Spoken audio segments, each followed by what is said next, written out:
साथियों नमस्कार। देश की लगातार खराब होती जा रही आर्थिक परिस्थितियों, अमेरिका इजराइल का ईरान के विरुद्ध युद्ध और तमाम ऐसी स्थितियां जिनकी वजह से देश का, हिंदुस्तान का जो मेहनतकश मजदूर है वो परेशान है, बेहाल है, उसकी आजीविका जैसे तैसे चल रही है। पिछले दिनों जब हरियाणा में वहां के मजदूरों की न्यूनतम मजदूरी बढ़ाई गई, 30-35 दिन तक बढ़ाई गई, तो उसके बाद देश के अलग अलग हिस्सों में मांग होने लगी कि हमारी भी मजदूरी में वृद्धि की जाए। उत्तर प्रदेश में आप कल्पना करके देख सकते हैं, खासतौर से दिल्ली एनसीआर में बड़ी संख्या में मजदूर बिहार से, यूपी के जो पूर्वी इलाके हैं वहां से, छत्तीसगढ़ से, मध्य प्रदेश से आते हैं और मजदूरी करते हैं। आप आज कल्पना करके देख सकते हैं कि इस महंगाई के दौर में जब दिल्ली में छोटा सा एक कमरे का घर भी लेने जाएंगे आप, तो आपको 3,500-4 हजार रुपए देने पड़ेंगे।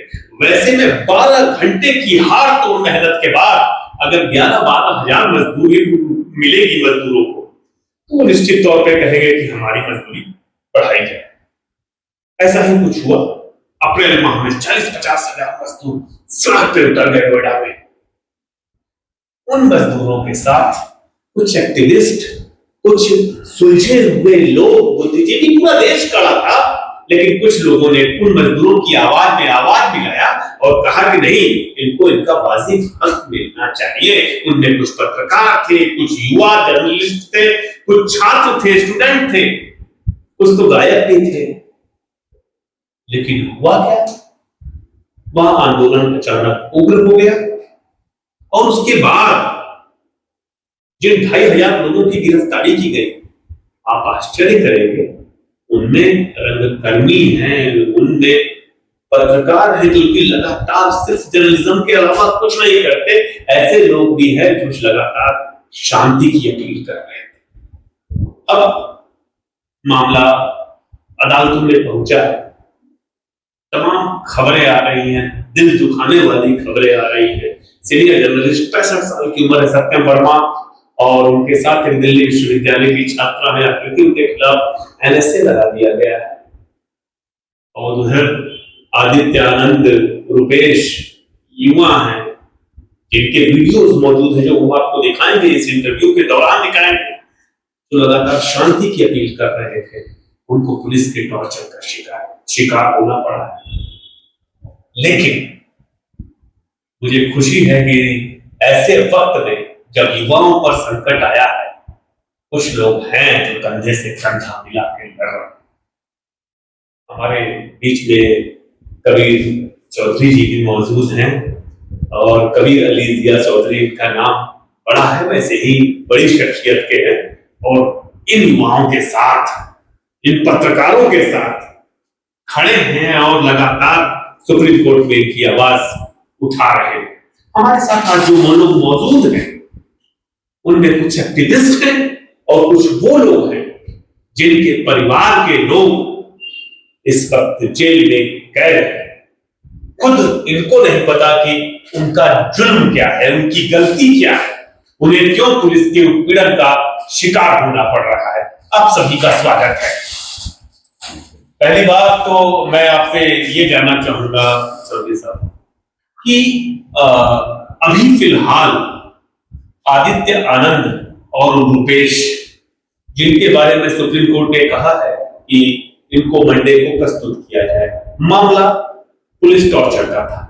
इस मामले में अदालत का आदेश निश्चित तौर पर सुकून देने वाला है, लेकिन क्या हुआ? पुलिस ने उनके साथ कैसा टॉर्चर किया हुआ है? रुपेश से जो एडवोकेट्स और आदित्य से मिलने गए थे और उनके साथी, उन्होंने ये बताया कि जब उन्हें कस्टडी में लिया गया था तो मैजिस्ट्रेट के सामने प्रोड्यूस करने से पहले उन्हें टॉर्चर किया गया। और ये पुलिस हमेशा करती है, क्योंकि अगर वो आपको आज कस्टडी में ले रहे हैं तो कानून के हिसाब से उन्हें तुरंत से तुरंत, नहीं तो 24 घंटे के अंदर अंदर प्रस्तुत करना।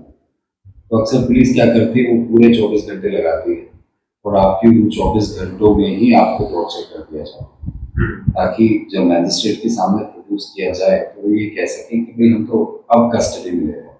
एक ये है। दूसरा, उनसे जब कोर्ट में बात हुई तो उन्होंने बताया कि उन्हें जो सोल्स ऑफ देयर फीट, तो पुलिस को ऐसे तरीके अब समझ आ गए हैं कि कैसे टॉर्चर किया जाए जिससे कि निशान ना रहे।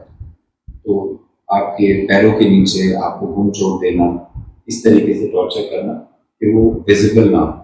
पर जब वो कोर्ट में आए थे तो we could see visible injuries in their feet and ankles.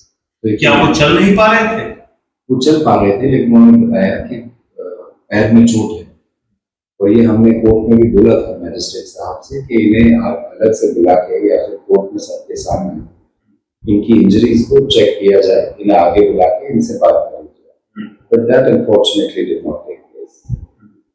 अच्छा, एक चीज बताएं, सत्यम वर्मा पे और उनके साथ आकृति पे जो कि गाना जी गाती हैं, इन दोनों पे एनएसए लगा दिया गया है। इसके बारे में आप क्या कहना चाहेंगे? आपको लगता है कि ऐसा क्यों किया गया? इसकी वजह क्या रही? देखिए, एनएसए जो होता है वो प्रिवेंटिव डिटेंशन होता है। एनएसए का मतलब कि स्टेट को ये खतरा है कि आप जो हैं वो शांति व्यवस्था बिगाड़ेंगे, स्टेट के खिलाफ एक्शन लेंगे। तो नॉर्मल शांति व्यवस्था नहीं, कोई बड़े स्तर पे आप कुछ करने वाले, तब एनएसए लगाया जाता है। इन दोनों के केस में जो व्यक्ति ऑलरेडी कस्टडी में है उस पर आप एनएसए क्यों लगाएं? बिल्कुल बिल्कुल यही सवाल खड़ा होता है कि जो कस्टडी में उस पर आप एनएसए लगा देना। करेक्ट। तो हमारा जो अनुमान है वो ये है कि आकृति जो है वो एक यंग स्टूडेंट है। बिल्कुल। She is I believe either 21 और 22। अरे उनका अभी पीएचडी उसमें लॉ में एडमिशन होने वाला था, जहां तक मेरी जानकारी है। यस। और काफी ब्राइट स्टूडेंट है। She is young and bright. और जो सत्यम जी हैं, he is a very well known public inspector. Yes. Not so much as the traffic channel. Being apart any other criminal activity. इन दोनों की बेल आर्ग्यू करी गई थी 3 दिन पहले एक्सटेंसिवली। जहाँ तक हमारा अनुमान है कि स्टेट को ये डर लगा कि क्योंकि वो बेल आर्ग्यू करते वक्त कुछ एविडेंस नहीं दिखा पाया, जो बातें कह रहे थे वो एक जगह 1-2 नहीं हुई। तो हमारा अनुमान तो यही कि स्टेट डर गया कि शायद इन लोगों को बेल मिल जाएगी कोर्ट के द्वारा। तो अब कैसा कोई ऐसा पैंतरा बनाया जाए, क्योंकि वो जानते हैं कि ये बेगुनाह है, हम भी जानते हैं ये बेगुनाह है। वो ये भी जानते हैं कि ultimately all of them will be acquitted, but the purpose is to keep them in custody for long on one pretext or the other. तो आप एफआईआर के बाद एफआईआर दर्ज करते रहिए, एफआईआर जो दर्ज हुई है उसमें आप सेक्शन बढ़ाते रहिए धीरे धीरे करके। आपको लगे कि बेल होने वाली है तो एनएसए लगा दीजिए, ठीक है। पुलिस की खुद की थ्योरी है कि साहब आदित्य आनंद जो है he is the master, not that we are encouraging state to do so. आप मास्टरमाइंड पे नहीं लगा रहे हो, आप मेरे ऊपर लगा रहे हो, ठीक है। कहाँ से, क्यों, और ये आप कब सो के जागे हो? मैं 15 दिन से आपकी कस्टडी में हूँ। बिल्कुल। ऐसा आपने क्या डिस्कवर किया? आपको बता दें दर्शकों कि 17 अप्रैल को आदित्य आनंद को अरेस्ट किया गया था।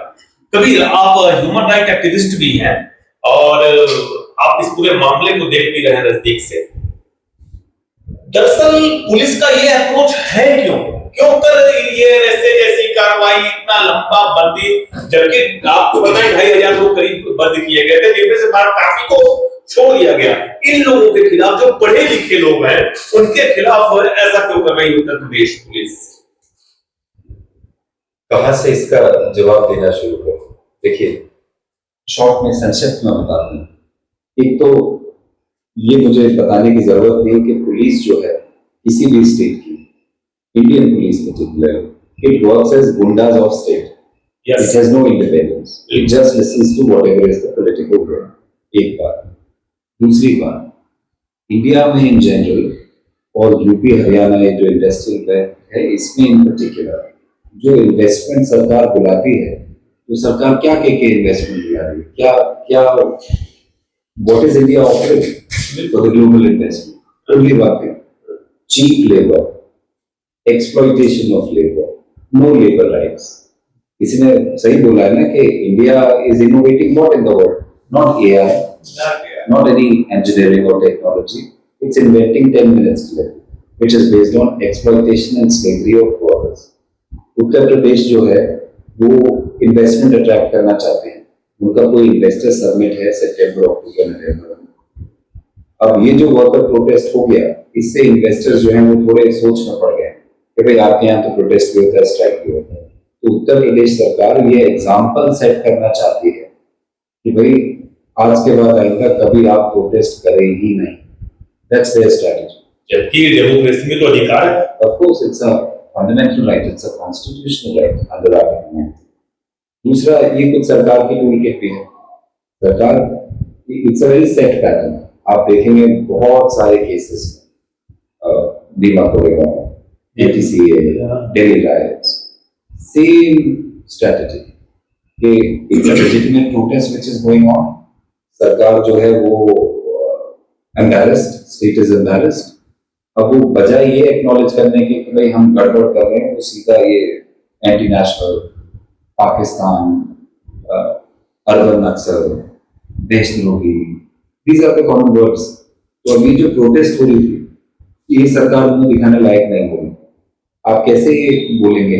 सबको पता लगा ना, पहले तो लोगों को पता ही नहीं था कि 11,000 है मेरे में, और 11,000 अगर कागज पे है तो आपके हाथ में तो 7-8 हजार ही आ रहे हैं।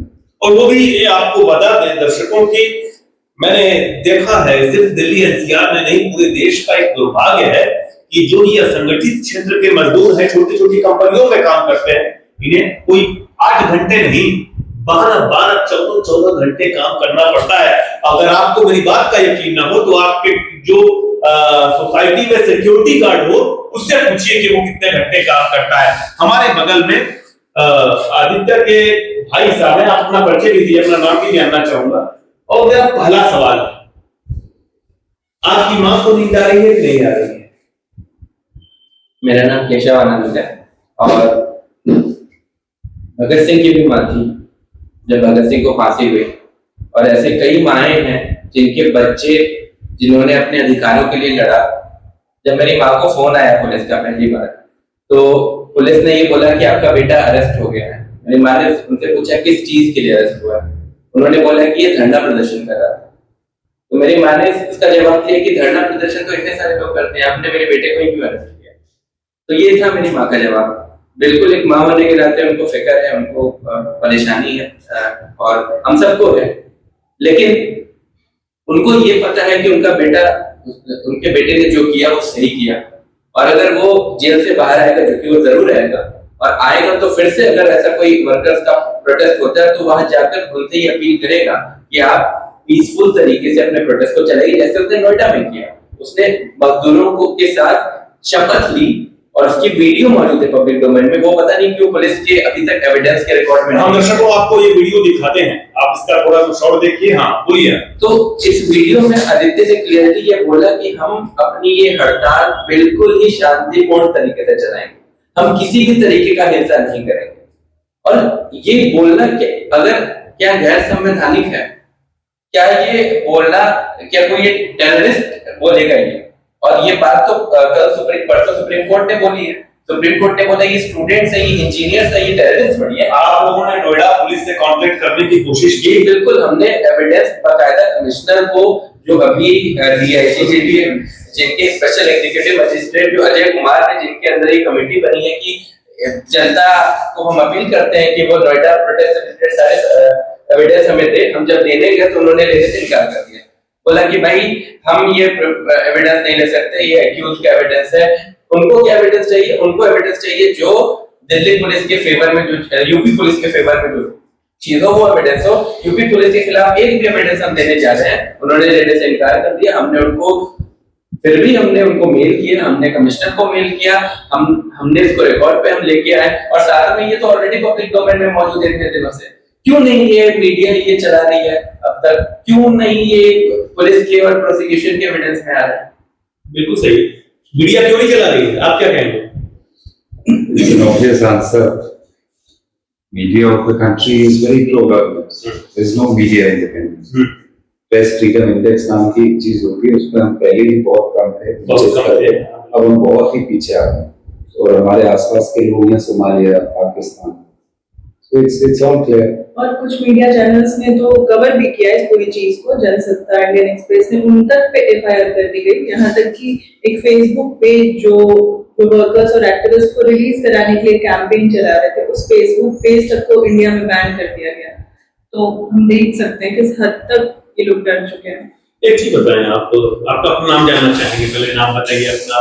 मेरा नाम प्रियंवदा है। प्रियंवदा, एक चीज बताओ आपको, पुलिस का आरोप है कि सत्यम वर्मा के खाते में 1 करोड़ रुपए थे। कुछ लोगों ने छापा भी है इसको। ये 1 करोड़ रुपए आज के जमाने में तो कोई एक जर्नलिस्ट है, कुछ चलाते करोड़ रुपए तो कोई बहुत ज्यादा होते नहीं, फिर क्या मतलब क्या है इसका? तो पहली बात तो आप खुद ही जो बोल रहे हैं ये, और पुलिस ने सबसे बड़ी चीज आप देखिए, सत्यम वर्मा जो है वो जनचेतना पुस्तक प्रतिष्ठान भी जो लखनऊ में है उसको चलाते हैं, वहाँ लाइब्रेरी है, वहाँ के सारे काम होते हैं। अलग अलग जो पब्लिशिंग हाउस है अलग अलग बुक फेयर्स में पार्टिसिपेट करती है, वहां जाते हैं। तो ऑब्वियसली ये रकम कोई वैसे बड़ी नहीं है, लेकिन पुलिस इसमें भी कितनी चालाकी कर रही है, उन्होंने कोई टाइम फ्रेम ही नहीं बताया कि ये कब से कब तक करना। उन्होंने कहा कि विदेशी संगठनों से आ रहा है। शुरू से ही इस पूरे मामले में आप देख लेंगे कि जो डे फर्स्ट से ये लोग नैरेटिव चला रहे हैं, मतलब लीगल ट्रायल से पहले मीडिया ट्रायल चलाते हैं, जिस मीडिया ट्रायल में ये बताते हैं कि इनके कनेक्शंस पाकिस्तान से हैं, पाकिस्तान एस्टैब्लिश नहीं हो पाता है तो नेपाल से हैं, अब तो यूरो डॉलर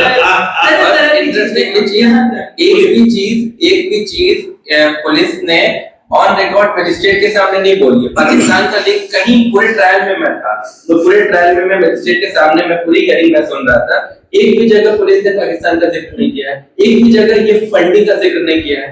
क्यों नहीं किया? अगर वास्तव में एविडेंस है तो लाए ना। फिर प्रिसाइजली मीडिया ट्रायल चलाना चाहती है पुलिस भी, जैसे अभी भी जो लास्ट भी जो आप बड़ी बात कह रहे हैं, आप पुलिस के साथ साथ कह रहे हैं कि मीडिया भी ट्रायल चलाना चाहती है। पर नहीं, पुलिस का आप एक एक जो प्रेस स्टेटमेंट है वो देखिए। अभी लास्ट प्रेस जो स्टेटमेंट है उसके खिलाफ नोटिस भी भेजा गया है, और वो मतलब एकदम बेसिरकार की बातें कर रहा है, और वो उनका प्रेस रिलीज लेके पुलिस का पूरी मीडिया कुछ भी बोलती है, और उसके बाद उसके लिए कोई अकाउंटेबल नहीं। पुलिस आपको विशाल है, एक चीज बताइए विशाल, अब तक हम आप चारों लोगों से ही सवाल है, मैं देखता रहा हूं कि अभी तक जो मुख्य धारा की मीडिया है वो पुलिस का वर्जन छाप रही है। खाली पुलिस क्या कह रही है इस मामले में, यहाँ तक कि बड़ी बड़ी प्रिंट ने भी पुलिस का वर्जन वो किया है। क्या कहेंगे इस बारे में आप? कि वही यही मीडिया की हालत को दिखाता है। अब किसको डराया गया है, किसको पैसा दिया गया है, ये जो मीडिया का काम है सच बोलना, ये उस रास्ते को छोड़कर किया गया काम है। अब इसके लिए क्या उनकी मजबूरी है या क्या उनके शौक है, ये तो वो बता सकते हैं, और इन्होंने जनता से गद्दारी की है, सच में। एक चीज बताएं, कभी इम्पोर्टेंट है, सोनम वांगचुक के खिलाफ भी एनएसए लगाया गया था, और तमाम तरह के आरोप सोशल मीडिया पर आप देखे होंगे, उनकी गिरफ्तारी के बाद कैसे कैसे आरोप लगाए जा रहे हैं, दर्शक आप भी देखे होंगे। उस मामले में और इस मामले में क्या साम्यता है, क्या बराबरी है? आपने अच्छा पॉइंट रेज किया, एकदम सेम आइडेंटिकल। सोनम वांगचुक वो प्रोटेस्ट कर रहे हैं जो प्रोटेस्ट लेजिटिमेट है, प्रोटेस्ट करना कॉन्स्टिट्यूशनल राइट है, लेजिटिमेट और नॉट, पीसफुल प्रोटेस्ट। उसमें भी ये था कि वीडियो थी सोनम वांगचुक जी की जिसमें वो बोल रहे थे कि भाई पीसफुल प्रोटेस्ट करना है, गांधीयन प्रिंसिपल्स को फॉलो करते हैं। उस केस में भी स्टेट एम्बैरेस है कि भाई ये प्रोटेस्ट तो हमारी पॉलिटिकल एम्बैरेसमेंट हो रही है, as a government we are embarrassed, so therefore they picked him up, they said कि भाई ये खतरा है, बाहर से पैसा है, इधर से पैसा है। एक तो ये समझ नहीं आता कि भाई आपकी एजेंसियां काम क्या करती है। जब प्रोटेस्ट होता है आप तभी जागते हैं, आपको तभी पता लगता है। फिर आपने उन्हें जेल में रखा, एनएसए लगा। एनएसए गंभीर कानून है कि आप आम आदमी पे नॉर्मल कंडीशंस में नहीं लगाते, बहुत ही ज्यादा अत्यंत खतरा है देश को, बिल्कुल बिल्कुल, तब एनएसए लगता है। तो आपने ये करके एनएसए लगाया और फिर 2-3 महीने बाद आपने हटा दिया, तो खतरा कैसे खत्म हो गया, वो पैसे कैसे वापस चलेगा? तो इट्स और इस केस में एकदम आइडेंटिकल है कि जब प्रोटेस्ट हो रही है, protest is on legitimate grounds, legitimate और not, peaceful protest is my constitutional right, बिल्कुल, चाहे उसकी कोई भी वजह। बिल्कुल। प्रोटेस्ट में पहले ये बोल रहे हैं कि नहीं ये तो वर्कर्स खुद नहीं कर रहे हैं, इन्हें तो भड़काया गया है। अगर भड़काया गया तो आपने फिर मिनिमम वेज बढ़ाई क्यों? दूसरा ये है कि आपने वो पीनलाइज क्यों किया 25 कॉन्ट्रैक्टर? आप नेगोशिएशन क्यों कर रहे थे? आपने अपने गवर्नमेंट ऑर्डर में एडमिट किया कि 2014 और 19 में आपने वेज रिवाइज नहीं करी, ये सारे एडमिशन क्यों थे? अगर प्रोटेस्ट जो है, वर्कर्स इतने बेवकूफ हैं कि 4 एक्टिविस्ट आके उनसे बोलेंगे प्रोटेस्ट करो, वो लग जाएंगे। उसके बाद जो है आप FIR, और वो भी नोएडा बेस्ड नहीं, वो लखनऊ कोई बेस्ड है, आदित्य आनंद को त्रिची तमिलनाडु से पकड़ के लेकर के आए। ऑफ कोर्स सत्यम वर्मा 12 साल से नोएडा आए नहीं हैं और उन्होंने यहाँ पे इतनी बड़ी संख्या में मजदूरों को सड़क पे उतार दिया। तो उसमें आप NSA जो है प्रिवेंटिव डिटेंशन है, जैसे मैंने आपको बताया, वो पनिशमेंट के लिए नहीं, वो ये है कि मुझे लगता है कि प्रियंका जी बाहर जाके कोई बड़ा संगीन जुर्म करेंगी, पब्लिक ऑर्डर को ऐसा खतरनाक वो करेंगी कि कॉन्स्टिट्यूशनल मशीनरी ब्रेक डाउन हो जाएगी, तो मैं NSA लगा के इन्हें जेल में रख सकता हूँ। यहाँ तो ऑलरेडी जेल में है, तो आपके जो भी आर्ग्यूमेंट है, आपके पास जो भी एविडेंस है, वो आप बेल में क्यों नहीं आर्ग्यू करते? अब उन्होंने क्या किया है कि बेल में वो रिप्लाई फाइल नहीं करते। बेल में क्या, उनके पास बहुत सारे मौके थे, उनके पास मतलब सीधा कहा या बेल टालने की कोशिश कर रहे हैं क्या कि बेल ना हो पाए? उनका यह है कि अगर बेल, वो डर गया है क्योंकि जब बेल की हियरिंग हुई तो उन्हें लगा कि हम सबूत तो कुछ दिखा नहीं पा रहे हैं, तो बेल तो हो जाएगी, लेकिन उनका मकसद क्या है? जेल में रखना। स्टेट का मकसद इस पूरे केस में ये है कि इन एक्टिविस्ट को आप साल, 1.5 साल, 2 साल जितना रख सकते हो जेल में रखो, कुछ ना कुछ बहाना आप लेकर आओ, अंत में जाके इन्हें छूटना तो है। State also, police also, these are innocent people, they will come out, लेकिन प्रोसेस को पनिशमेंट बनाना है। प्रोसेस को पनिशमेंट में बहुत अच्छी जरूरी बात कही आपने। प्रियंका एक चीज बताओ आप, प्रेस क्लब ऑफ इंडिया ने और दिल्ली यूनियन ऑफ जर्नलिस्ट ने, दोनों ने, शायद आप लोगों को पता होगा, ना पता होगा तो मैं बता दूं कि आप मीडिया ट्रायल की बात भी कर रहे थे, दोनों ने सत्यम वर्मा और आकृति को तत्काल रिहा करने की बात कही, उनके समर्थन में कहा है। इसको आप कैसे देखती हैं? बिल्कुल, आज ऐसे पत्रकार, ऐसे बुद्धिजीवी बचे हैं जो आज इस वक्त में भी बहुत हिम्मत और बहादुरी के साथ जो सच बात है उसको रख रहे हैं और बोल रहे हैं, और हम बिल्कुल उनके साथ खड़े हैं। प्रेस क्लब ऑफ इंडिया में हमने भी कई प्रेस कॉन्फ्रेंसेस करके जो सच बात है वो बताई और वो तमाम एविडेंस दिखाए, जिससे ये क्लियर कट पता चलता है कि इस पूरे वायलेंस के पीछे सीधे सीधे यूपी पुलिस का हाथ था। अच्छा, ताकि पूरे वर्कर्स, ये कैसे कह रहे हो आप यूपी पुलिस का हाथ था? क्योंकि आप यूपी पुलिस जो व्हाट्सएप ग्रुप की बात कर रही है, उन व्हाट्सएप ग्रुप्स में जब हमने देखी कि क्या मैसेजेस हैं, एक्चुअली हमने पूरे व्हाट्सएप ग्रुप की पड़ताल की, तो एक्चुअली आदित्य और रुपेश सिर्फ एक व्हाट्सएप ग्रुप के मेंबर थे और वो उसके एडमिन थे। उस व्हाट्सएप ग्रुप में आदित्य ने जो मैसेजेस किए थे वो हमेशा ही पीस की अपील के मैसेज हैं कि हमें बहुत पीसफुली अपनी स्ट्राइक को चलाना है। रुपेश ने तो एक भी मैसेज ही नहीं किया था उस ग्रुप में। कुछ इस तरह के मैसेजेस जो आए थे कि मोदी आ रहा है, रोड जाम कर दो, उसमें जिस नंबर से वो मैसेज आया था, हमने जब उसको चेक किया, वो नंबर एक डीसीपी रैंक के किसी ऑफिसर के ड्राइवर का है। ड्राइवर का नाम विजय गुप्ता था, अनिल कुमार, सॉरी, ऑफिसर का नाम विजय गुप्ता है और ड्राइवर का नाम अनिल कुमार। और इसको तो कई मीडिया चैनल्स ने भी वेरीफाई किया, द वायर ने वेरीफाई किया, जनसत्ता ने वेरीफाई किया और भी कई इंडिपेंडेंट मीडिया चैनल्स ने उस नंबर को वेरीफाई किया।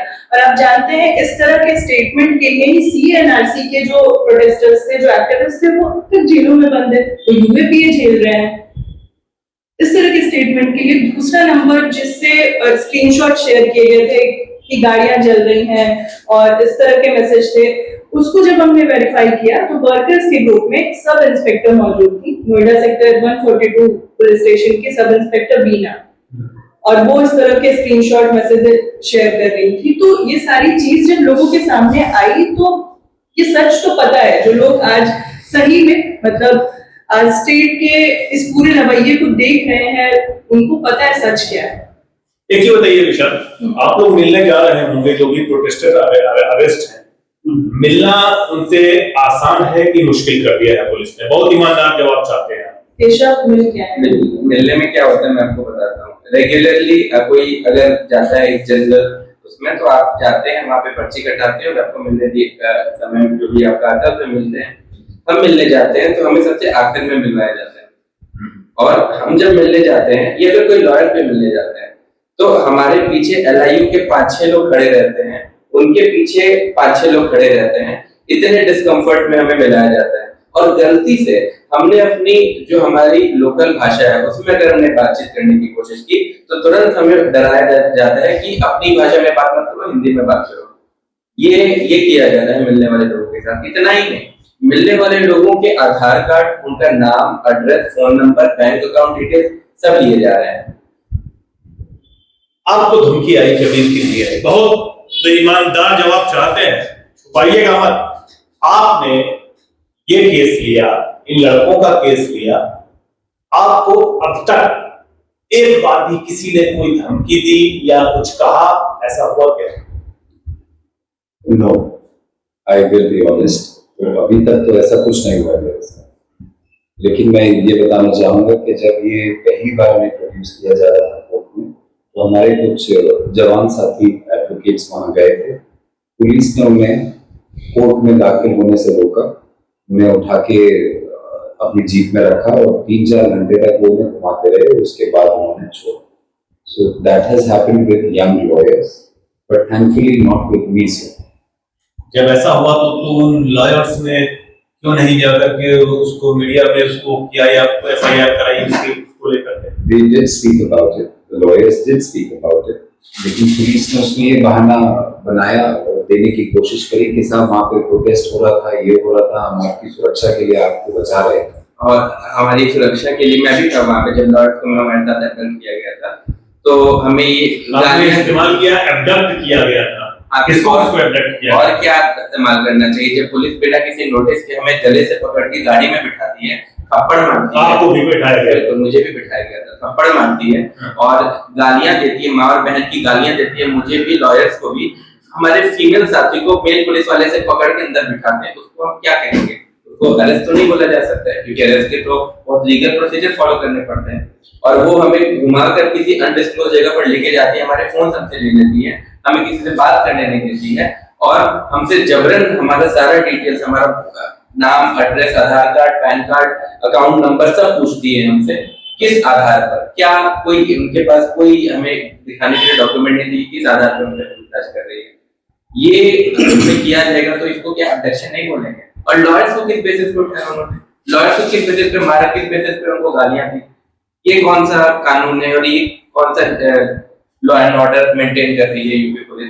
प्रियम मैडम, पॉलिटिकल पार्टीज, मैं सभी की बात कर रहा हूं, बहुत खामोश हैं इस मुद्दे को लेकर के।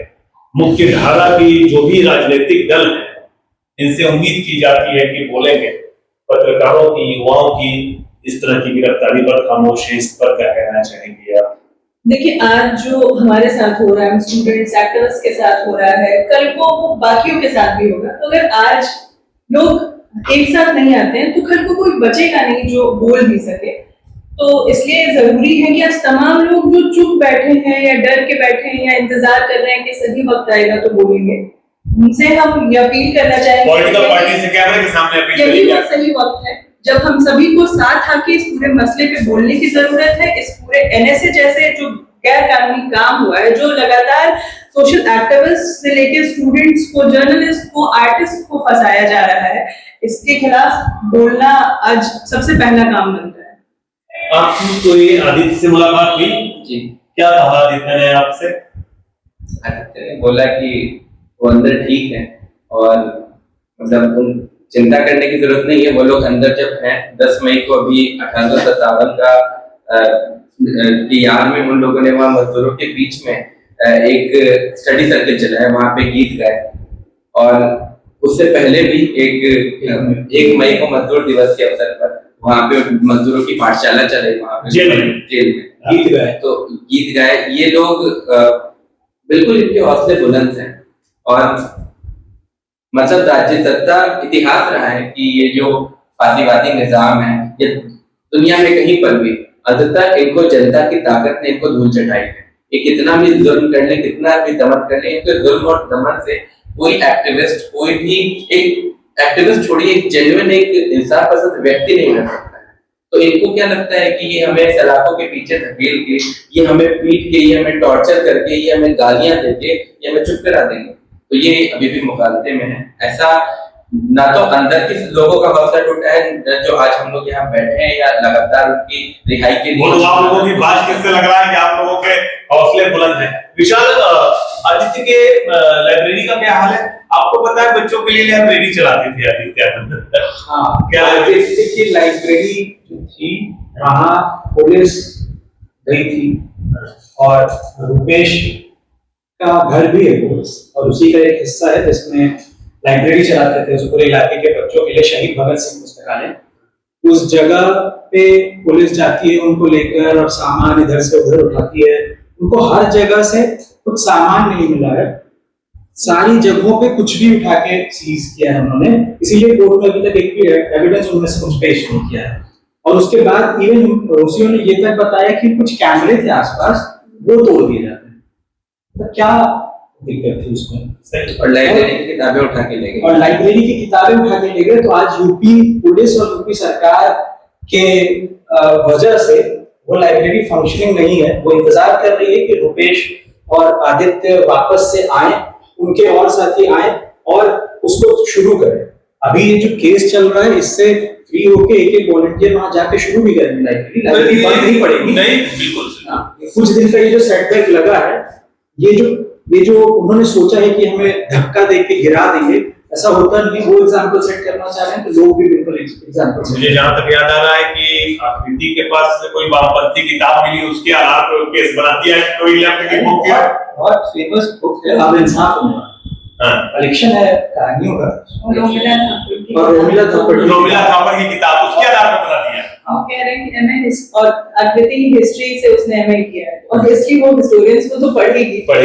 आज ये रास्ती कहे क्या कहे, लेकिन यूपी पुलिस ये तक नहीं बता पा रही है कि आखिर वो कौन सी किताब थी जिसकी वजह से उसको एनएसए लगा है। और भगत सिंह के बैनर रिकवर करने के लिए नौजवान भारत सभा जो संगठन भगत सिंह ने बनाया था, ये फिर से पीसी मांग रहे हैं कि उनको ये पर्चे रिकवर करने हैं जो हम शहीद 23 मार्च और 28 सितंबर को भगत सिंह के जन्म दिवस स्मृति दिवस पे लोगों तक भगत सिंह का संदेश पहुंचाने के जो पर्चे निकालते हैं, पुलिस को एक पुलिस कस्टडी चाहिए इन लोगों की, ताकि वो पर्चे बरामद कर सके, भगत सिंह की तस्वीरें और भगत सिंह के बैनर बरामद कर सके। और ये यूपी पुलिस को भी हम बताना चाहते हैं, ये जो पर्चे आप बरामद करना चाहते हैं सारे फेसबुक पेज पे है, आप वहां से भी ले सकते हैं।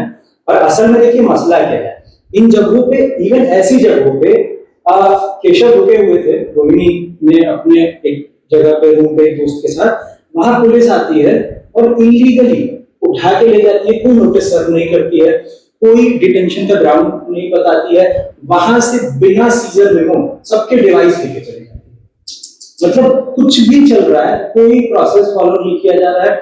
और ये पूरा केस जब शुरू हुआ तब से ही देखिए ना, पहले दिन रुपेश को जब मजिस्ट्रेट के सामने पेश किया गया तो उनपे क्या चार्ज लगाया गया, आधार कार्ड फॉर्ज क्योंकि उस समय तक हर स्टेप पे उनका कंसर्न क्या है, बेल नहीं होनी चाहिए, अंदर रखो जेल में सड़ाओ ताकि ये सबक सीखे, सीधा मसला और कुछ नहीं है। और पहले दिन मतलब पहले दिन रोकने के लिए क्या आधार कार्ड फॉर्ज, क्योंकि तब तक वो कहानी स्टोरी तैयार नहीं थी और तब तक स्टोरी तैयार नहीं थी। और उसके बाद से 3 लड़कियों को बेल एकदम उसी दिन मिलने वाला था, जब वकीलों को भी हमें लगता है इसी वजह से ही किडनैप किया गया था। वो लोग कोर्ट के बाहर थे, जब ये 4 लोग जो शर्टी थे और 3 लोग जो वकील थे वो कोर्ट के बाहर खड़े थे, 3 लड़कियों की बेल होती, उनको रोकने के लिए सारा प्रपंच। उसके बाद भी जब बेल एकदम ग्रांट करने वाला था मजिस्ट्रेट, उसी स्पॉट पे पुलिस ने उसी समय इंटरव्यू को मिल भी गई थी, हमें फोन आया था कि तीनों लड़कियों को तो बेल हो गई है, आप इन्हें आके ले जाओ, लेकिन जब तक हम पहुंचते तब तक पता चला उसी टाइम पे धारा बना दी थी। क्या लग रहा है मंडे को क्या होगा? आप आशान्वित हैं कि आप भी अंदर से घबराए हैं? देखिए, घबराते तो हम नहीं हैं, but it's a long struggle against justice Nagarathna की अदालत है क्या जी। तो हमारी उम्मीद है कि मंडे को पुलिस विल प्रोड्यूस दैट और court will interact with these people and the court could also hear other arguments which are there in the petition and hopefully we'll be able to persuade the court that the whole affair is dodgy right from the beginning. ये सही बोल रहे हैं कि भाई पहले तो कोई और FIR है, फिर दूसरी आप देखेंगे, मतलब अगर आप मुझे 5 मिनट का समय दें तो मैं आपको एक लिस्ट में बता दूं कि क्या क्या करना है।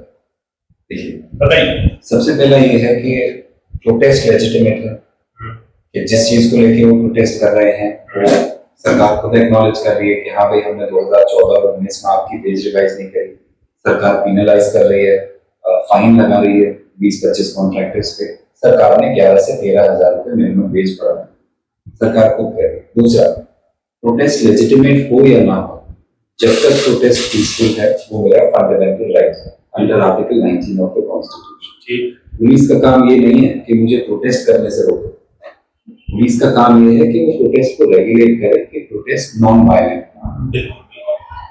तीसरा, हमारी प्रोटेस्ट तो लेजिटिमेट है लेकिन पुलिस का रिस्पॉन्स इलेजिटिमेट है। कैसे? आप देखेंगे कि ये कोई ऐसी protest, it's not a flash protest कि अचानक से 5 मिनट के अंदर प्रोटेस्ट चालू। प्रोटेस्ट हफ्तों से चल रही है। बिल्कुल, 10 अप्रैल से शुरू हुआ, काफी समय तक चलता रहा जी। हिंसा तो बाद में हुई, बढ़ते जा रही है। नाउ एडमिनिस्ट्रेशन ऑफ पुलिस और इनकी जो भी इंटेलिजेंस यूनिट है उन्हें मालूम है प्रोटेस्ट हो रही है, कुछ अनुमान आप लगा सकते हो कि भाई कल अगर 1000 आए थे तो आज 1200 आए। आपके पास बहुत समय था सारे मेजर, सारे कानून फॉलो करने का। कौन से कानून और कौन से मेजर? पहला तो ये है कि आपको ग्रेडेड रिस्पॉन्स होना चाहिए।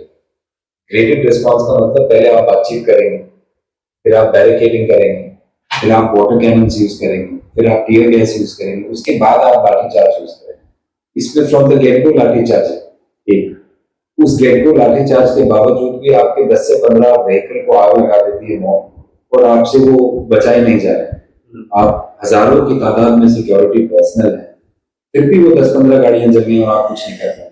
तीसरा ये है कि जनाब जो रिस्पॉन्स है पुलिस का, कई जजमेंट है सुप्रीम कोर्ट की कि जब भी आप क्राउड कंट्रोल कर रहे हैं तो आप एक्सटेंसिव वीडियोग्राफी करें। जब आप एक्सटेंसिव वीडियोग्राफी कर रहे हैं तो उसमें दो चीजें साफ हो जाती हैं। एक तो ये कि क्या पुलिस ने कोई एक्सेस किया है, क्या पुलिस का एक्शन जो है वो लेजिटिमेट था, कि वाकई में पीड़ित नहीं हिंसक थे, वीडियो में साफ आ जाएगा। दूसरा, जो हिंसक लोग हैं वो कौन कौन है वो साफ आ जाएगा। तो ये वीडियोग्राफी क्यों नहीं है? और हमारा ये कहना है कि वीडियोग्राफी हुई क्योंकि वहां पुलिस के बहुत सारे ड्रोन्स थे जो वीडियोस बना रहे हैं। वो वीडियो कहाँ है? वो अनएडिटेड पूरी वीडियो आप कोर्ट के सामने क्यों नहीं प्रस्तुत कर रहे हैं? तो वो पुलिस ने नहीं किया। तीसरा, 10-15 गाड़ियां 1 मिनट में नहीं चलती, 4-5 घंटे तक वायलेंस हो रही है। आपके सारे आदमी वो गाड़ियों को नहीं रोक पा रहे हैं। दूसरा, जिन लोगों ने असल में आग लगाई उन गाड़ियों को, वो लोग कौन हैं और क्या आपने उन्हें अरेस्ट किया है? क्या आपने एसआई बीना को अरेस्ट किया जो उस ग्रुप में वो पोस्ट कर रही थी इमेजेस वगैरह? क्या आपने वो ड्राइवर को अरेस्ट किया डीसीपी के? नहीं अरेस्ट किया आपने। तो इसका मतलब ये जो हिंसा हुई है, every suspicion, every circumstances point to the suspicion that the violence was incited by the state itself. और ये बहुत पुरानी ट्रिक है। लोग पीसफुल प्रोटेस्ट कर रहे हैं, आप उनके खिलाफ वायलेंस यूज नहीं कर पा रहे हैं, आप क्या करोगे? आप अपने 4 आदमी को भेजोगे, वहां से 2 पत्थर आपकी तरफ आएंगे, आपको मौका मिलेगा, आप लोगों को रॉन्ग देंगे। It's a very very road method, nothing. ये एग्जैक्टली ये बात भगत सिंह ने 1928 में कीर्ति अखबार में वो लिखी है, लाला लाजपत राय को कोट करते हुए। ये पुलिस की पुरानी टेक्निक है, मतलब वो भी बोल रहे थे कि पुरानी टेक्निक है, जो कि अपने लोगों को घुसा के और वहां पे इस तरह के हिंसा भड़काए ताकि जो लोग डिमांड कर रहे हैं सही उसको चुप कराए। देश जो है हमारा इनोवेटिव नहीं है, ऑपरेशन में भी इनोवेटिव नहीं। इनका कुछ दिमाग नहीं चल रहा है कि कोई नई टेक्निक लेके आए, कुछ नया करें, नहीं, कॉपी करेंगे पुराना। In fact our hope is their incompetence. They are so incompetent that no matter what they want, whatever their designs, whatever their idea of the nation state is, they would not be able to do anything at all. Their incompetence is our hope. लेकिन हमारा दुख सिर्फ इतना ही, कर तो कुछ नहीं पाएंगे, लेकिन ये जो करने की कोशिश है इनकी, उसमें कई लाखों, हजारों, करोड़ों लोगों की जिंदगियां टूट जाएंगी। ये हमारा दुख। हमें इस बात का डर नहीं कि आप देश को बदल दोगे, नहीं बदल सकते आप, आपके बस की नहीं है, आपने कभी नहीं बदला। अगला ये है कि चौथा हमारा सवाल ये है कि अगर एक ही प्रोटेस्ट है, एक ही कंस्पिरेसी है, तो आप 14, 15, 16 एफआईआर कैसे दर्ज कर रहे हैं? सही है। How are there multiple FIR? इसका क्या मतलब है? मल्टीपल एफआईआर क्यों है कि एक में बेल हो जाए तो दूसरी में नाम, दूसरी में बेल हो जाएगी तो तीसरी का नाम लिख देंगे। तो why are there multiple FIR? अगर कंस्पिरेसी एक है, प्रोटेस्ट एक है, तो 14 एफआईआर क्यों है? दूसरा, 14 एफआईआर में से आप यूपी पुलिस की वेबसाइट पर जाके कोई भी एफआईआर जो स्टेट में दर्ज हुई है एक्सेस कर सकते हैं, सिवाय इन 14 FIR. FIR 163 2026 police station phase 2 Noida. अगर आज की डेट में कोई दर्शक जाके वेबसाइट पे एफआईआर निकाल के हमें कॉपी भेज दे तो हम बहुत शुक्रगुजार हैं। आपके पास कॉपी है कि नहीं? We have a copy after much fighting. मतलब थोड़ा एक तरीका होता है ना, आपका एक स्टैंडर्ड होता है, कोई स्टैंडर्ड नहीं। आपसे माफी चाहूंगा ये शब्द यूज करने के लिए।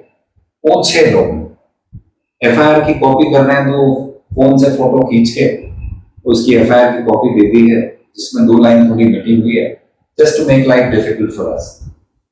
तो निचले स्तर की हरकत है, ये शोभा नहीं देती है कि आप police department, I am worried about the senior officers कि मतलब वो कैसे ऑपरेट करें। तो मल्टीपल एफआईआर क्यों? दूसरा नहीं, 5वां, एफआईआर में डिले है बहुत ज्यादा। आप देखेंगे 163 जो एफआईआर है उसमें अगर आप पढ़ेंगे तो सुबह 9:30 बजे वायलेंस शुरू होती है। जहां तक हमने लोगों से पूछा 12-1 बजे तक कोई वायलेंस नहीं हो रही है, प्रोटेस्ट खत्म हो चुका। और वो भी ये भी कैसे, जो एफआईआर रजिस्टर हो रही है वो रात को अगले दिन सुबह 12:07 अगले दिन, यानी कि 12 घंटे का डिले। इतना ही डिले एफआईआर 164 में है और 165 में तो 2 दिन का डिले। तो सुप्रीम कोर्ट ने 1960 में उस जमाने में ये बोला था कि भाई अगर एफआईआर में 20 घंटे का डिले है तो इसमें गड़बड़ है। जब एफआईआर में डिले होता है तो इसका मतलब है कि एम्बेलिशमेंट है, इंप्रूवमेंट है, police is trying to frame something. ये 1960 में बोला था जब instrument of communications were very poor और आप एक जगह से दूसरी जगह तुरंत नहीं पहुंच पाओगे। यहाँ तो क्या क्या एक्सक्यूज है पुलिस के पास इस डिले का? आप फोन नहीं लगा पा रहे थे और इसमें कंप्लेन पुलिस वाले, तो आप घबरा गए थे क्या? आपके अफसर घबरा गए थे, उनके हाथ पैर नहीं चल रहे थे कि एफआईआर रजिस्टर करें। क्लियर इंडिकेशन है कि जब प्रोटेस्ट हुई ये बैठे, इन्होंने अपनी मीटिंग करी और इन्होंने तरकीब सोची कि भाई कितनी एफआईआर करें, किस किस का नाम लो। The delay in FIR explains that. This is a stellar piece of evidence. अगला ये है कि नाम आप बाद में ऐड करते जा रहे हैं। शुरू में आपने एक एफआईआर में तो 40 नाम दे दिए, दूसरी एफआईआर में आपने बोल दिया 1500 से 2000 की ऊपरी भीड़, यानी कि आप उसमें 2000 नाम ऐड कर सकते हैं। That's your modus operandi. और नाम ऐड कब हो रहे हैं? ये नहीं कि भाई एफआईआर आज हुई है, आपने तफ्तीश शुरू करी, आपने कल नाम ऐड कर दिया, 2 दिन बाद, 3 दिन बाद, 1 हफ्ते बाद, 6 दिन बाद। जो सत्यम जी एफआईआर 163 है 11 तारीख की मेरे पास, उनका नाम ऐड हो रहा है 19 तारीख। तो ये आपको इतना समय लग गया, जबकि पूरी state machinery, all the king's men, all the king's forces are on to this case. इसमें कोई लोकल एसआई साहब इन्वेस्टिगेट नहीं कर रहे, यहाँ पे वो 3 पन के लिए ACPs, DCPs are there in the court, senior police officers. तो उसके बावजूद भी आपकी ये कॉम्पिटेंस है कि आपको 7-8 दिन लग रहे हैं ये पता करने में कि कंस्पिरेसी हो रही है, पाकिस्तान से फंड आ रहा है। अगला, आप ये सेक्शन कंटिन्यूअसली क्यों ऐड करते जा रहे हैं?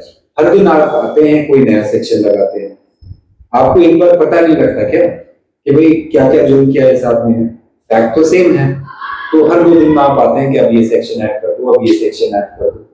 और जब आप नए सेक्शन ऐड करते हैं एफआईआर में तो आपको 2 चीजों का जवाब देना होता है। एक कि ऐसा कौन सा नया एविडेंस है जो आपके पास आ गया है जिसकी वजह से आपको ये सेक्शन ऐड करना है, एक। और दूसरा, और ये एविडेंस आपको पहले दिन क्यों नहीं मिला? तो इसका भी कोई जवाब नहीं है। आप सेक्शन पे सेक्शन ऐड कर रहे हैं और जब आपको लगा कि आपके सारे सेक्शन ऐड करने के बावजूद भी बेल हो सकती है तो आपने एनएस लगा। अगला, अरेस्ट टोटली अनकॉन्स्टिट्यूशनल। वो सही कह रहे हैं। अरेस्ट और किडनैपिंग में क्या फर्क है? किडनैपिंग क्या है कि मैं आता हूं, आपको आपके घर से उठाता हूं, ले जाता हूं। अरेस्ट क्या है कि मैं आपके घर आता हूं, आपको बताता हूं कि साहब आपके खिलाफ अगर मेरे पास समय है तो मैं अरेस्ट वारंट लेके आऊं। मतलब ऐसा नहीं है कि सत्यम 1 दिन में भाग रहे थे, मैं तो पहले से पता था ना, आपकी एफआईआर तो 10 दिन पहले की, आपके पास समय नहीं था कि अरेस्ट वारंट, तो आप अरेस्ट वारंट नहीं लेके आते। जब आप अरेस्ट करने आ रहे हो, आप वर्दी में नहीं, आपने वर्दी नहीं पहन रखी, आपकी कोई आइडेंटिफिकेशन नहीं, हमें नहीं मालूम है आप गली के गुंडे हो या पुलिस वाले हो। दूसरा, आप हमें अरेस्ट मेमो नहीं बना रहे हैं। अरेस्ट मेमो ये होता है कि भाई आपकी किसकी गिरफ्तारी हो रही है, किस एफआईआर में गिरफ्तारी हो रही है, इनकी जेब से क्या जाएगा, तो अरेस्ट मेमो नहीं बनाया आपने। अरेस्ट मेमो आप जो कोर्ट में लगा रहे हो, उस पर जिस आदमी के साइन है वो आदमी एग्जिस्ट नहीं कर रहा, किसी नायाब आदमी के साइन उन्होंने जाके पुलिस स्टेशन में करवा लिए हैं। हम ये कॉन्फिडेंटली कह रहे हैं कि स्टेट अगर उस आदमी को प्रोड्यूस कर दे और उसके साइन मैच हो जाए, ऐसा कोई आदमी नहीं। तो दूसरा, अरेस्ट मेमो में जो घटना स्थल पे मौजूद है, खासतौर से अगर उनके रिश्तेदार मौजूद, उनके साइन लेने होते हैं अरेस्ट में, सही वो नहीं। सही। अगला, there is something called grounds of arrest. Supreme court का जजमेंट ये है कि जब आप किसी व्यक्ति को अरेस्ट करते हैं तो उसके क्या ग्राउंड्स हैं, आप क्यों अरेस्ट कर रहे हैं, वो डिटेल्ड ग्राउंड्स आपको लिखित में देने हैं, और लिखित में उनके हाथ में देने हैं जिनका अरेस्ट हो रहा है, और एक कॉपी जो उनके घर परिवार वाले हैं, उनके एडवोकेट्स हैं, उनको देने और उनके साइन कराने। ग्राउंड्स ऑफ अरेस्ट क्यों जरूरी है? क्योंकि जब मैं अरेस्ट हुआ और मैं कोर्ट में जाके बोलूंगा कि मुझे अरेस्ट ना किया जाए, पहले तो मुझे ये पता होना चाहिए ना कि अरेस्ट किया क्यों जा रहा है, तभी तो मैं अपना केस इफेक्टिवली आर्ग्यू करूंगा। सुप्रीम कोर्ट की जजमेंट है, अगर आप रिटन ग्राउंड्स ऑफ अरेस्ट नहीं देते हैं तो ये वायलेशन है आर्टिकल 22 ऑफ द कॉन्स्टिट्यूशन, और आप एक सेकंड के लिए भी व्यक्ति को जेल में नहीं रख सकते, एक सेकंड के लिए भी। Not my words, the judgement says can not be kept in custody not even for a second unquote. तो सुप्रीम कोर्ट इतना क्लियरली बोल रहा है, वो बोल रहे हैं कि आप चार्जशीट भी फाइल कर देंगे, उसके बाद भी अरेस्ट इलीगल रहेगा, और इलीगल अरेस्ट है तो तुरंत आपको रिलीज करना। तो ग्राउंड्स ऑफ अरेस्ट का कोई प्रोसीजर फॉलो नहीं। सुप्रीम कोर्ट ये भी कह रहा है कि पुलिस अगर अरेस्ट का प्रोसीजर फॉलो नहीं करती तो डिसिप्लिनरी एक्शन होगा, कंटेम्प्ट ऑफ कोर्ट लगेगा, तो वो कोई एक्शन नहीं लिया जा रहा है पुलिस के खिलाफ। अगला ये है कि कस्टोडियल टॉर्चर। कस्टोडियल टॉर्चर में ये है कि भाई जब वो उठा के ले जा रहे हैं घर से, जिसको भी वो अरेस्ट कर रहे हैं, दे वेरी एग्रेसिव, पुलिस वाले बहुत एग्रेसिव, वो बात करते रहते। आप अगर देखेंगे पिक्चर में विदेश में कैसे पुलिस आती है आपके पास इज्जत से, बोलती है कि आपका नाम ये है, आपको इस जुर्म में अरेस्ट किया जा रहा है। मैं आपको ये बताना चाहता हूँ कि आप चाहें तो चुप रह सकते हैं, अगर आप कुछ बोलेंगे तो हम आपके खिलाफ इस्तेमाल कर सकते हैं। आप देख रहे हैं ना, ये अनुभव है देश में किसी का? नहीं, किसी स्टेट की पुलिस में नहीं है। दो अनुभव है। अगर आप अमीर आदमी हैं तो आपको सलाम मार देंगे पुलिस वाले, हाँ जी साहब आ जाओगे थोड़ा ऐसा, और आप गरीब आदमी हैं तो आपको मारते हुए ले जाए, तो सबको मारते हुए लेके गए हैं पुलिस वाले, तभी तो वो कैमरे तोड़ रहे हैं। दूसरा, जब हम कोर्ट में मिले आदित्य से और हिमांशु से, तो कोर्ट में बोल रहे हैं कि भाई पुलिस वाले पिटाई कर रहे हैं, मेरे इधर चोट लगी तो उधर चोट लगी हुई है। हमने कोर्ट में रिक्वेस्ट करी मजिस्ट्रेट साहब से कि भाई इन्हें आगे बुलाया जाए और उनकी चोटें देखी जाए खुले कोर्ट में, लेकिन unfortunately for reasons beyond our comprehension that was not done. उसके बाद सुप्रीम कोर्ट में याचिका दाखिल करनी पड़ी।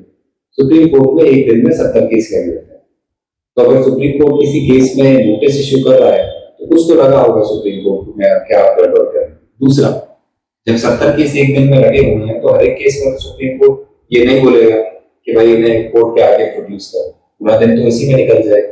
The fact that Supreme Court has asked for them to be produced in the court speaks volume on the credibility of the UP police and the authenticity of what we are saying today. तो torture आप कर रहे हैं custody, और दूसरा तभी आप बार बार police custody मांगते हैं। जुडिशियल कस्टडी क्या होती है कि आदमी एक सेंट्रल जेल में रहता है, सेंट्रल जेल में जो स्टाफ है वो लोकल पुलिस नहीं है। दिल्ली में सेंट्रल जेल में स्टाफ होगा तमिलनाडु पुलिस का, ताकि वो सरकार इन्फ्लुएंस ना कर सके। बिल्कुल। जब वो जुडिशियल कस्टडी में आप वहां जाके पूछताछ कर सकते हैं 6 घंटे तक, आपके पास वो 6 घंटे जरूरी नहीं, काफी नहीं है क्या? आपको पुलिस कस्टडी क्यों लेनी? सही, ताकि आप उन्हें कस्टडी में लेके डराएं, धमकाएं, उनके साथ मारपीटाई करें, तभी वो बार बार पुलिस कस्टडी मांगते हैं। और तेरहवां, एनए से आप क्यों लगा रहे हैं? जैसे कि हमने पहले बताया, एक तो बहुत बड़ी गंभीर मामला होना चाहिए, इतना गंभीर कि सरकार की एग्जिस्टेंस को ही खतरा है, नेशनल सिक्योरिटी इशू है। आप हर चीज में नेशनल सिक्योरिटी की बात करते रहते हैं। 4 जवान प्रोटेस्टर्स एक 60 साल के उम्र दराज जर्नलिस्ट क्या कर रहे हैं? वो जाके भाषण दे रहे हैं। जर्नलिस्ट सत्यम जी ने तो भाषण भी नहीं दिया, लेकिन ये जवान बच्चे क्या कर रहे हैं? ये जाके भाषण ही तो दे रहे हैं। आप इनसे डर रहे हो? आप क्या सरकार चला रहे हो? आपको सबसे डर लगता है, आप इसमें भी एनएसए इन्वोक कर रहे हो। तो और पहले तो ये है कि गंभीर मामला नहीं, 15 गाड़ियां जल गई हैं। Interesting thing, 15 vehicles are torch. आप देखेंगे किसानों का प्रोटेस्ट हुआ था, कितने व्हीकल जले? 0। Anti-CA protest went on for months, कितने व्हीकल चले? 0। कहीं कोई व्हीकल नहीं चले। इसमें 15 व्हीकल चल कैसे गए? आप कितने इनकॉम्पिटेंट हो? आप आपकी खुद की गाड़ियां जला दी प्रोटेस्टर्स ने, आपकी बस की कुछ नहीं। क्या आप अपनी गाड़ी की सुरक्षा कर सको? आप आम जनता की क्या सुरक्षा करोगे? सोचते। और दूसरा, अगर भीड़ इतनी वायलेंट है तो उसने 15 गाड़ी जला दी, ठीक है, एक भी चोट नहीं आई है। हम शुक्रगुजार हैं इस बात के। हम ये नहीं कह रहे कि ऐसा होना चाहिए, thank you very much, but not one person has died. There is not one individual with serious injuries. ये कह रहे हैं कि पुलिस पे हमला किया, मारने की कोशिश करी, ऐसी बातें करते हैं। एक पुलिस वाला है जिसका सिर फूटा हो। और यही है ना कि दिल्ली पुलिस बस कॉम्पिटेंट इनफ कि किसी को खरोंच आ गई थी तो पट्टी बांध के पुलिस वाले को कोर्ट में ले आए थे दिखाने के लिए मीडिया को, देखो कितनी चोट लगी। क्योंकि police is even less competent. तो उनके दिमाग में ये भी आइडिया नहीं आया कि चलो किसी का सर दीवार में मार के कुछ तो दिखाते हैं। There is no medical evidence. Way how does this happen? और एनएसए आप लगा रहे हो, इतना गंभीर मामला है। NSA is a preventive detention. अब वो तो ऑलरेडी कस्टडी में है, तब क्यों लगा रहे हो? तब क्यों लगा रहे सही हो? बात है। और आपके पास जो भी माल मसाला है, जब वो बेल पे आर्ग्यूमेंट आएगा, आप उसमें लिखित में जवाब फाइल करो, आप आर्ग्यू करो। वहां पे आप कुछ आर्ग्यू कर रहे हैं, वहां पे अलग ही कहानी चल रही है। अगला सत्यम जी के बारे में, अगर इनमें से कई सारे लोग तो ऐसे हैं जैसे आदित्य हो गए कि ये पहले ही अरेस्ट हो चुके हैं, आकृति हो गई, रूपेश हो गए, पहले ही कस्टडी में है पुलिस की, उसके बाद वायलेंस हुआ। एक दूसरा, सत्यम जी 600 किलोमीटर दूर। ध्यान से सुनिए ये बात, मतलब आदित्य रूपेश अरेस्ट हैं, उसके बाद वायलेंस हुआ जी, और इनके ऊपर एफआईआर पर एफआईआर। रूपेश अरेस्टेड थे और आकृति सृष्टि मनीषा बस मैं आदित्य बाहर। छोटी बात ऐड भी करना चाहूंगा। ये जो 4 लोग जो पहले अरेस्टेड थे, जिनमें से पहले रूपेश को मास्टरमाइंड बताया था, उन चारों का एब्डक्शन भी इतनी बुरी तरीके से हुआ था, जो बात भी आज देश भर के लोगों तक पहुंचाना बहुत जरूरी है। तो botanical garden metro station, Delhi metro के, मतलब जहां पे आप सिक्योरिटी चेक करवा रहे हैं, वहां से उठा के लेके मेल पुलिस वाले। Just to add to it, Rupesh को 11 तारीख को अरेस्ट किया था, और किसको अरेस्ट किया था? रूपेश, आकृति, मनीषा, चारों एक कह रहा था। जो आदित्य थे उन्हें वहां से अरेस्ट किया, तमिलनाडु त्रिची से। ठीक है। तो जिस दिन वायलेंस हो रहा था, क्या आदित्य नोएडा में थे? नहीं। उस स्पॉट से पर दूर। देखिए, शॉर्ट पॉइंट जो हम कहना चाह रहे हैं वो ये है कि ज्यादातर एक्टिविस्ट जो अरेस्ट हुए हैं साहब, इंक्लूडिंग सत्यम, जब वायलेंस हो रही है, या तो वो पहले ही कस्टडी में वायलेंस होने से पहले, या फिर वो 600 किलोमीटर दूर। ये बात जो है हम सच बोल रहे हैं, क्योंकि हम झूठ बोल नहीं सकते। क्यों? क्योंकि अगर मैं बोलूं कि वो तो लखनऊ में थे, लेकिन असल में वो नोएडा में थे, आधा घंटा लगता है पुलिस को आपकी मोबाइल टावर लोकेशन लेने में, और पुलिस चाहे तो आज से पिछले 1 साल तक की लोकेशन स्टोर रहती है। तो पुलिस कैन इजीली नो कि वेयर सत्यम वाज, कौन कहां था। और टावर लोकेशन इतनी एक्यूरेट होती है, ये नहीं कि वो आप कौन से डिस्ट्रिक्ट में हैं, आप कौन से मोहल्ले में हैं। They can zero in on your precise location down to 5 to 10 meters accuracy. तो आपको पहले ही पता है, हम तो यहाँ थे ही, तो आप ये क्यों आप हमारा नाम बाद में शामिल कर रहे हैं? ओरिजिनल एफआईआर में कई लोगों का नाम नहीं है, सत्यम का नाम नहीं है ओरिजिनल एफआईआर में, आप बाद में ऐड करे जा रहे हैं लोगों को, क्योंकि आपने उसमें बोल दिया 1500 से 2000 की उग्र भीड़, अब उग्र भीड़ का हिस्सा आप सबको बता दें। दूसरा, सब इनका कहना है कि हम जो है कंस्पिरेटर्स हैं, हम मोबाइल से अपना नेटवर्क चला रहे थे, कंस्पिरेसी ये। एक तो ये बात है कि which is that high court where we filed that petition in South India? Trichy high court में, मद्रास हाई कोर्ट में पिटिशन फाइल करी, ये कहते हुए कि भाई आपने आदित्य को गलत पकड़ा, ठीक है। लखनऊ हाई कोर्ट में ये पिटिशन फाइल हुई कि भाई आपने सत्यम जी को गैर कानूनी तरीके से पकड़ा। मैजिस्ट्रेट के सामने जो रिमांड है वो हमने अपोज करी, ठीक है। सेशंस कोर्ट में बेल लगी हुई नहीं है, वो बेल लगी हुई है। लखनऊ हाई कोर्ट में एक पिटीशन पेंडिंग है जो जिसकी सुनवाई हो रही है कि अरेस्ट इलीगल, ठीक है। इतने सारे मौके थे स्टेट के पास, और फाइनली सुप्रीम कोर्ट, जिसमें स्टेट ये जवाब दे सकता था कि भाई ये लोग जो हैं इतने मासूम नहीं है, ये गड़बड़ लोग हैं, ये देखिए ये सबूत, ये इनके फोन के कॉल रिकॉर्ड। इतने सारे मौकों के बावजूद आज की डेट तक, व्हाट इज द डेट? आज स्टेट तो 11 मई से प्रोटेस्ट हो रही है, 11 अप्रैल से हो रही है, आज 16 मई। सिर्फ बातों के अलावा एक कागज, एक रिकॉर्डिंग, एक वीडियो, ये जो तमाम पुलिस है, एंटी टेररिज्म स्क्वाड इन्वॉल्व है, लोकल इंटेलिजेंस यूनिट है, एसीपी है, डीसीपी है, सुनने में ऐसे आ रहा है कि चीफ मिनिस्टर साहब डेली अपडेट लेते हैं, एसटीएफ है, स्पेशल टास्क फोर्स, ये सारी ये जो आर्मी है, ये जो फौज है यूपी पुलिस की, इस फौज ने इतने सारे मौकों के बावजूद आज की डेट में सुप्रीम कोर्ट में एक रिप्लाई फाइल किया 300 पेज का, उसे भी मिला लीजिए आप। एक कागज नहीं है, एक कागज, एक वीडियो, एक मैसेज जिसमें इन सातों में से एक भी आदमी कुछ कह रहा हो कि भाई आग लगाओ, गाड़ी चलाओ, हिंसा करो, एक भी सबूत नहीं। सबूत हमारे पास है। क्या सबूत है? जो साहब ने बताया, वीडियो है जिसमें वो बार बार अपील कर रहे हैं पीस की, वो लोगों को शपथ दिलवा रहे हैं कि भाई आपको हिंसक नहीं होना।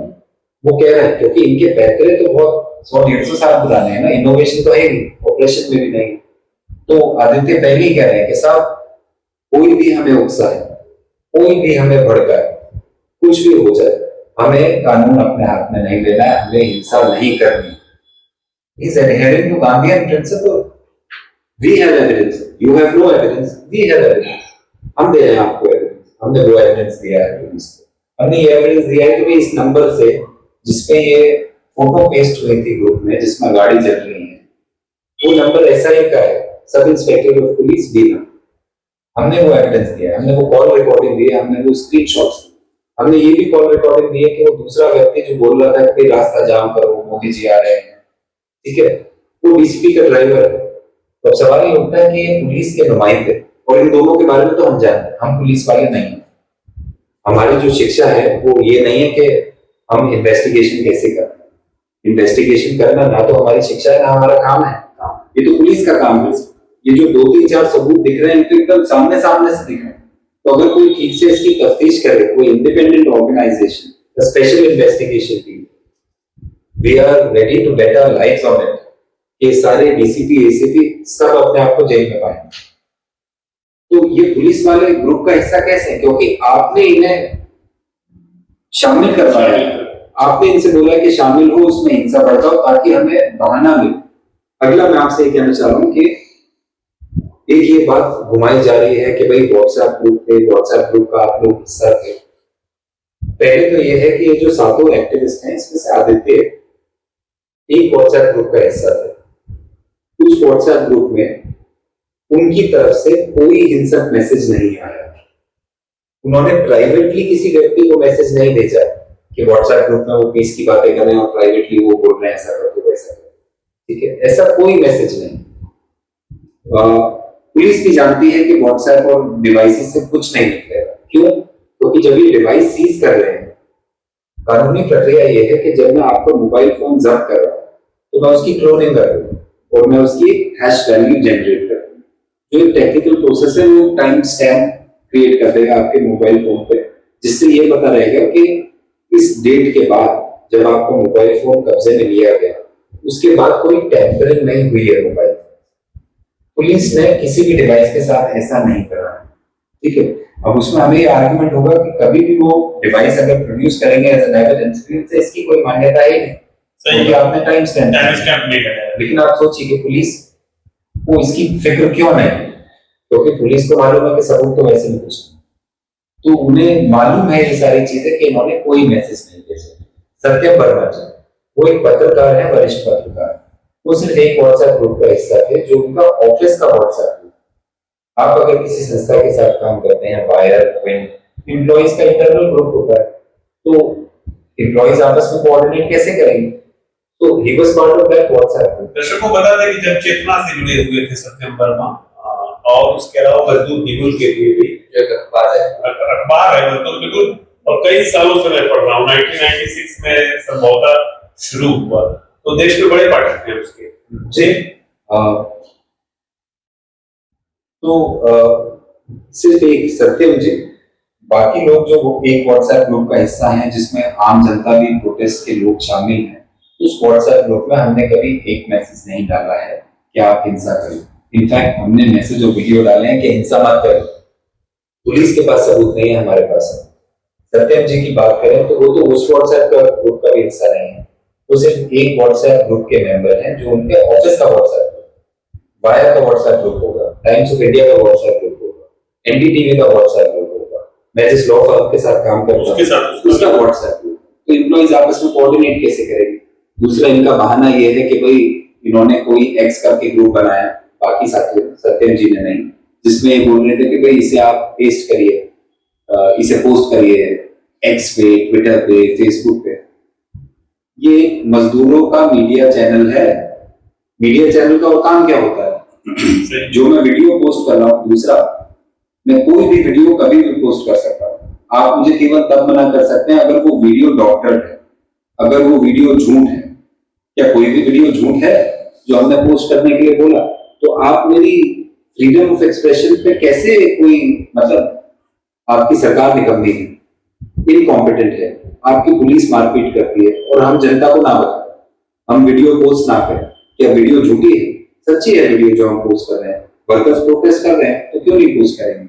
अगला, अगर आप इन सभी की बात करें, पर्टिकुलरली अगर सत्यम जी की बात करें, ट्रैफिक चलान नहीं है उनके खिलाफ, क्रिमिनल एंटीसीडेंट्स तो आप छोड़ दीजिए, और ये व्यक्ति 60 साल से ऊपर के हैं, मानेंगे इनके पास 60 साल का समय है गड़बड़ी करने का, हिंसा करने का। 60 साल से इन्होंने हिंसा नहीं की।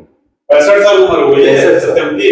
तो 65 साल से अगर ट्रैफिक चलान नहीं है जिस व्यक्ति का, कोई क्रिमिनल एंटीसीडेंट, 65 साल में आके क्राइम कर दे रहा है, तो 65 साल के बाद आके वो ये 600 चीजें करेंगे और क्राइम करेंगे। और मतलब आप ये सोचिए कि सरकार क्या सोचे, उसका दिमाग क्या चल रहा है सरकार का, कि 4-5 यंग स्टूडेंट, एक आधे बूढ़े जर्नलिस्ट, ये मिलके देश की सत्ता बदल रहे। This is what government's brain is working. Sonam Wangchuk अकेले जो है भारत सरकार का तख्ता पलट कर, that's when you apply NSA by the. दूसरा, सत्यम जी की मेडिकल कंडीशन भी है। आप देखिए आज की डेट तक भी ये सारे लोग इनोसेंट हैं। मीडिया करती है जो मीडिया करती है। कानून ये है देश का कि जब तक न्यायालय ये नहीं बोलेगा कि आप अपराधी हैं, आपको दोषी नहीं मानेगा, आप इनोसेंट माने जाते हैं। It's an ancient principle of criminal law, innocent until proven guilty beyond reasonable doubt। यानी कि आज की डेट में हम सब लोग इनोसेंट हैं। तो अब हमें जेल में क्यों रखा जा रहा है? ट्रायल से पहले, जजमेंट से पहले जेल में रखने की केवल 2 वजह होती है। पहली वजह ये, चाहे कितना भी संगीन अपराध हो, चाहे कोई भी एविडेंस हो आपके खिलाफ, आपको जेल में रखने की सिर्फ 2 वजह होती हैं, ट्रायल से पहले, जजमेंट से पहले। पहली वजह ये है कि साहब आप भाग जाएंगे, यू विल एस्केप, कि आप तड़ी पार हो जाएंगे, आप फरार हो जाएंगे। और दूसरी वजह ये होती है कि आप जो है, जो एविडेंस है उसे डिस्ट्रॉय करेंगे और जो विटनेसेस है उन्हें इन्फ्लुएंस करेंगे। अब यहाँ पे 60 साल के व्यक्ति हैं या फिर यंग स्टूडेंट्स हैं, ये कहाँ जाएंगे भाग के? जबकि केस इतना हाईलाइटेड केस है, ये 2026 है, कहाँ भाग लेंगे? कहाँ भाग सकते हैं? दूसरा, ये क्या विटनेसेस को इन्फ्लुएंस करेंगे?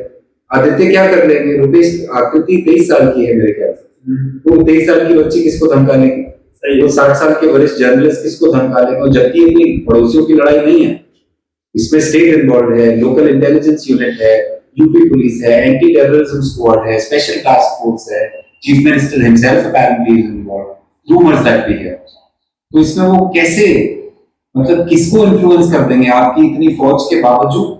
तो इनमें जेल में रखने का फायदा क्या है?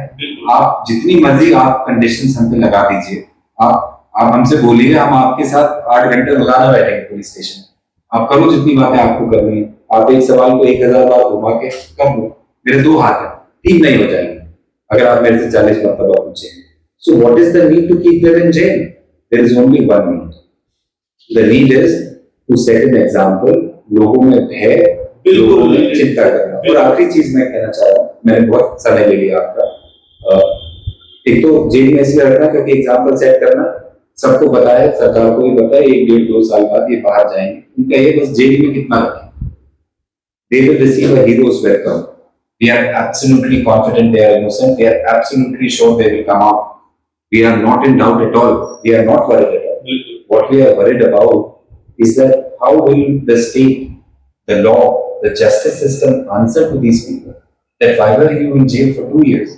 Lastly, final point that I want to say is this, कि अगर आप देखेंगे, चाहे वो भीमा कोरेगांव हो, NTCA प्रोटेस्ट हो, किसानों का प्रोटेस्ट, सरकार जो लेजिटिमेट डिमांड है, वर्कर्स की, फार्मर्स की, दलित की, मुसलमान की, दूसरे ऑपरेस्ड ग्रुप्स की, जो उनकी लेजिटिमेट डिमांड है, जो उनकी, जिसमें वो अपने कॉन्स्टिट्यूशनल राइट को डिमांड कर रहे हैं, सरकार has turn that into an anti national expression. यही तो दुर्भाग्य होने ये वाला है फ्यूचर में कि सरकार, उनके मंत्री और पुलिस को छोड़ के all of us will be anti-national. And in fact, in 2026, if the government is calling us anti-national, that is the Bharat Ratna. अगर आपको वो एंटी-नेशनल बोल रहे हैं, आपको वो अर्बन नक्सल बोल रहे हैं, तो आप गर्व महसूस कीजिए, आपको भारत रत्न मिल रहा है।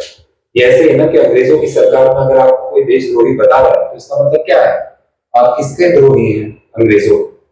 और आज की डेट में अगर आपको कोई एंटी-नक्सल, अर्बन नक्सल, एंटी-नेशनल बता रहा है, तो इसका मतलब क्या है? कि आप ऑपरेसिव गवर्नमेंट के खिलाफ। We accept these upadhis and we cherish it. बहुत सुंदर बात। And we are absolutely sure that this will change. Only thing we are worried about that who will answer to millions of lives which will be brutalized and broken in this process. That's the only thing we are worried about. निश्चित तौर पे निगाह अब court की ओर है, लेकिन अगर युवाओं को, पत्रकारों के साथ अगर व्यवस्था ऐसा करता है, सिस्टम ऐसा करती है, तो निश्चित तौर पे ये बेहद चिंता की बात है इस लोकतंत्र के लिए, भारत जैसे लोकतांत्रिक देश के लिए। हमारे जो कॉन्स्टिट्यूशनल राइट है उनको बचाने की जिम्मेदारी है पुलिस की, लेकिन जो हो रहा है वो चिंता में डालता है। पुरानी कविता की लाइन है कि जीना है तो लड़ना सीखो, अपने हक पे मरना सीखो। अब हक की बात अगर मजदूर कहता है कि हमारी मजदूरी बढ़ानी चाहिए, कुछ लोग उसके पक्ष में खड़े हो जाते हैं, तो मुझे नहीं लगता है इसमें कोई बुरी बात है और इतना सब कुछ होना चाहिए था। आप लोग हमारे साथ शामिल हुए, बातचीत किए, आपका बहुत बहुत धन्यवाद। फिर मिलेंगे, फिर बात करेंगे। आप सबको आगे के लिए, इस लड़ाई को लड़ते रहने के लिए शुभकामनाएं। नमस्कार।